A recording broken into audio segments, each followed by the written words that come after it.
MS Dhoni 2026 IPL ఆడతాడా లేదా? ఇదే ఇప్పుడు హాట్ టాపిక్. అసలు కదేంటో చూద్దాం. ప్రతి క్రికెట్ ఫ్యాన్ మదిలో ఇప్పుడు ఇదే ప్రశ్న. ధోని ఆఖరి సీజన్ ఇదేనా?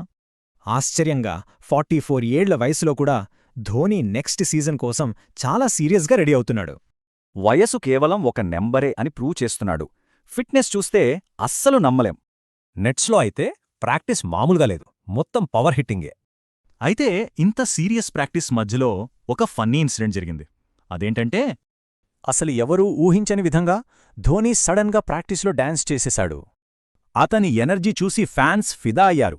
రక్తంలో వేడి ఇంకా తగ్గలేదని కామెంట్స్ చేస్తున్నారు.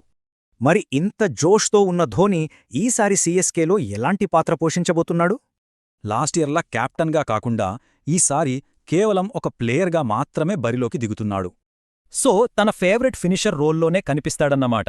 ప్రశాంత్ వీర్తో కలిసి మ్యాచ్లు ముగిస్తాడు.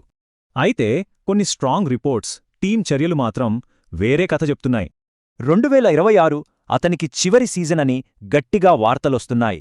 మొత్తం సీజన్ ఆడకపోవచ్చని కూడా అంటున్నారు. ఈ రూమర్స్కి బలం చేకూరుస్తూ సీఎస్కే మేనేజ్మెంట్ ఒక పెద్ద నిర్ణయం తీసుకుంది.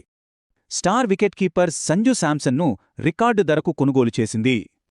ఈ డీల్ చూస్తుంటే ధోని తర్వాత టీంను నడిపించేందుకు ఒక క్లియర్ ప్లాన్ సిద్ధం చేస్తున్నట్టుంది. అందుకే ధోని ఫ్యూచర్ విషయంలో ఇలాంటి కన్ఫ్యూజింగ్ సిగ్నల్స్ వస్తున్నాయి. మరిన్ని క్రికెట్ అప్డేట్ల కోసం లైక్, షేర్ మరియు సబ్స్క్రైబ్ చేయండి.